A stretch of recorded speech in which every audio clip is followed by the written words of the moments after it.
Well, should we move on to the match that everybody was talking about? And by the way, hopefully Lance Archer is okay. He's put out a statement and appeared coherent. All the words were in the proper order. But geez, money, Pete, I like Lance. I worked with him in TNA, 10, 15 years ago. He's a great guy. We've said he's got a lot of talent, but they've had him doing the stupid stuff, which we're going to talk about in a second. I don't want to just bury him right off the top since he just landed on his head and nearly broke his neck. And it's not burying him. It's just burying the people that are allowing him to do this or telling him to do this. But I've said before, just because you can cut your own ear off doesn't make you Van Gogh. And just because you can do a moonsault or whatever move doesn't mean you should. And with Lance being taller and heavier and a more legitimate, badass-looking guy than almost everybody on this roster, you can take him seriously as somebody who would do some damage to someone. Why is he doing moonsaults? And why is he being forced to, or being allowed to, whichever one, make himself phony almost every time he appears before he gets a chance to do his shit? He's made himself a fucking phony goof by beating up a supposed fan that everybody knows is not a fan. And or a cameraman or whatever. Remember, we've seen it.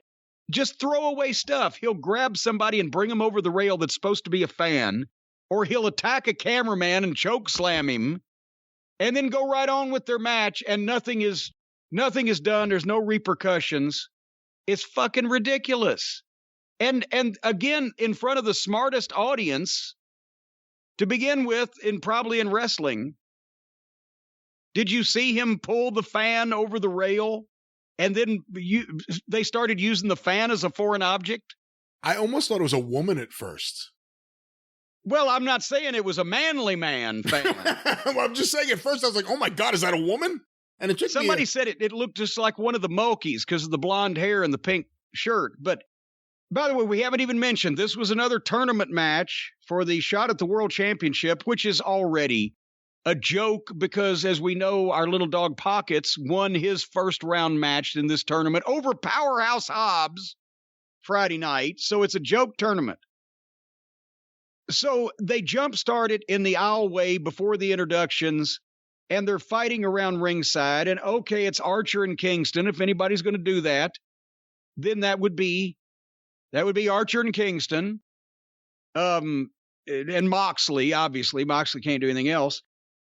But then suddenly Archer supposedly reaches over the rail and grabs allegedly a fan and picks him up and gives him a scoop slam onto Eddie Kingston on the floor. And Excrement had to say, oh, he's grabbed that fan. He's grabbed that fan. If you noted, JR never said a goddamn word. And then as this thing started going on, the only reference that JR made to the guy at all was, I don't know who this blonde guy is. Because what else is he going to say? If he says that's a fan, then Jim Ross is just a fucking phony bullshit shill, just like Excrement and everybody else on his program in the fans' eyes. JR knew he could not call that guy a fan. Because after the full scoop slam, then Archer brings the fucking fan into the ring. Remember when they had a goddamn brain aneurysm collectively all at the same time when some fat schlub from Des Moines or wherever jumped up on the ring apron when Jericho was in the ring? Oh yeah, that was one of the last times they tried to cancel you. Everybody leaped into action. The doctor was going for the guy. The referee Jericho went for the guy after the guy was neutralized. Everybody in sight's going for this guy. Well, now Lance Archer has dragged a fan over the rail, scoop slammed him on the floor on top of his opponent, then brought the fan in the ring, set him up on the apron of the ring, and choke slams the fan off the ring onto Eddie Kingston on the floor. No security, no chaos. Well, chaos of that type, but no legitimate activity like, oh my God, what's he doing? One of their announcers, thankfully the one that nobody takes seriously anyway, called him a fan. Jim Ross, the voice of the modern wrestling generation, knew better than fucking get to shit on his face and just blew it off. And then they fought on the floor for a second more and got in the ring, and the referee rang the bell to start the match. Brian, if one of the wrestlers legitimately really has attacked one of the fans in the front row, brought him in, slammed him, choke slammed him, and etc., is the referee going to call for the bell to start the match after that? Only if a random person makes it a three-way all of a sudden. Well, there you go. Just bring the fucking fan in and make it a three-way. So what they did was phony and rotten and is bad indie-style shoot angle bullshit. And these two guys could have had and did end up having, until what happened, a nice hard-hitting match. You know, they're badasses, blah, blah, blah. But they've made it phony, stupid, and meaningless because they killed it before they started it with this fucking ridiculous bullshit that nobody believed, that everybody could see through, didn't make any sense. And even if they're trying to work a shoot, then the work of the shoot was rotten because nothing in that scene looked like it would look if that was really happening. So they failed in that recreation. So I don't know how people can say, oh, wow, you know, everybody knows wrestling's bullshit. So, Cornette, what are you talking about? Does that mean that because we know it's bullshit that we should not then at all make any effort to try to make it look legitimate? If it's working, they're not working well because it looked phony on the face of it. Anyway, so they had a match. And then Lance Archer did a moonsault and landed right on the top of his head. And I'm glad he was okay. I can't see how that did, from that height and his weight, didn't break his neck. He rolled out to the floor. The doctor checks on him. The referee's asking him. Eddie Kingston standing there with his thumb in his ass. What else is he going to do? And then Archer rolls back in the ring, and Eddie Kingston rolls him up, beats him with a wrestling move. Of all people. Why didn't the referee stop it? For fuck's sake.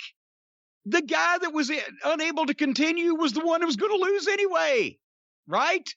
Right. And once the referee was down there, the longer he was down there, the more I kept thinking, oh, he's about to stop it. He has to. But he didn't. When George Foreman knocked out Joe Frazier, the first time that Frazier hit the fucking mat, right? And did the referees say, okay, hold on, we'll stop this. George, roll out, or Joe, roll out. Take a fucking minute. Get your shit together, because we gotta finish the fight. No, if it's a fight, it was finished. The guy can't continue. It's not like in the fiasco between Owen Hart and Steve Austin, Austin had to win. The guy that was paralyzed was supposed to win. So there was some, oh shit, what do we do? But in this case, everybody knew the fucking finish. If he's going to goddamn lose anyway, stop the fucking match. Even if he's not going to lose, he just landed on his head.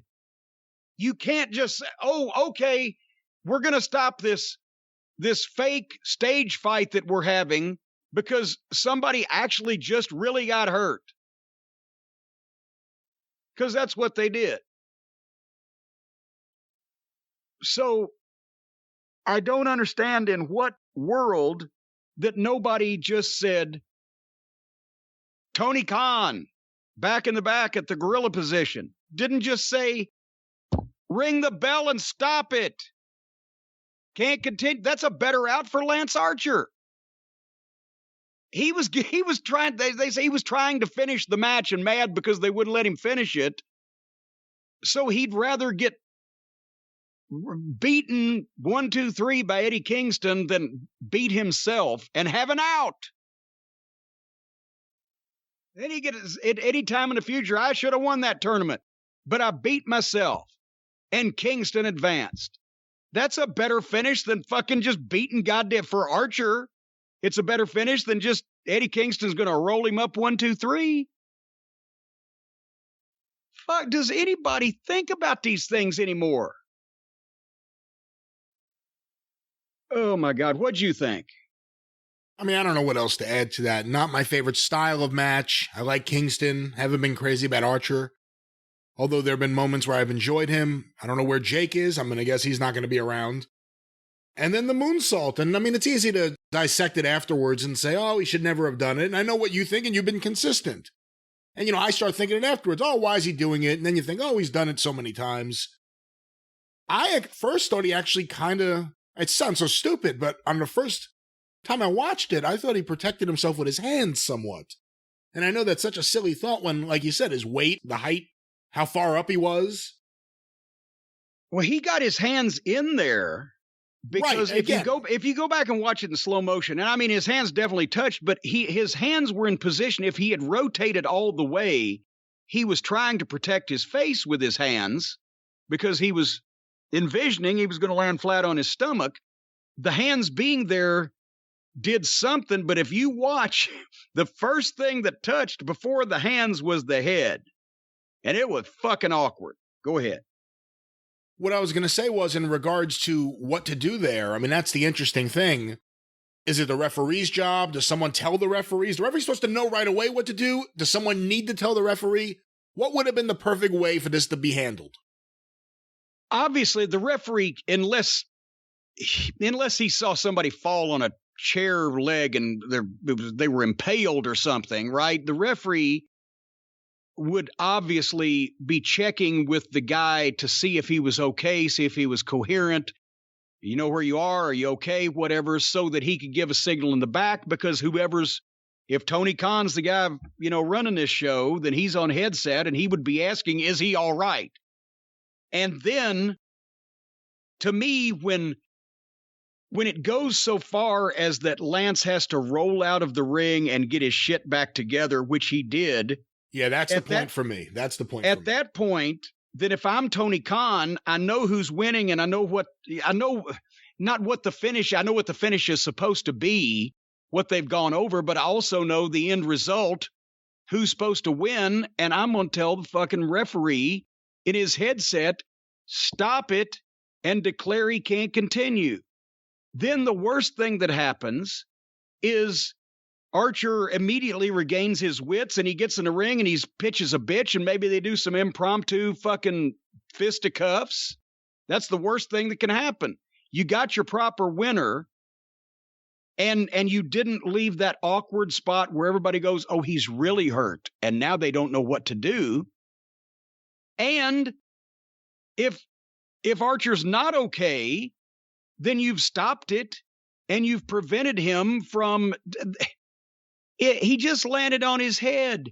Even though the roll-up that Eddie Kingston gave him, the old Oklahoma side roll there, that wasn't going to hurt anybody that didn't have a broken neck. But if he had a broken neck and he just got kind of rolled up on his neck, that might fucking fuck the broken neck up worse. You don't know what the fuck at that point.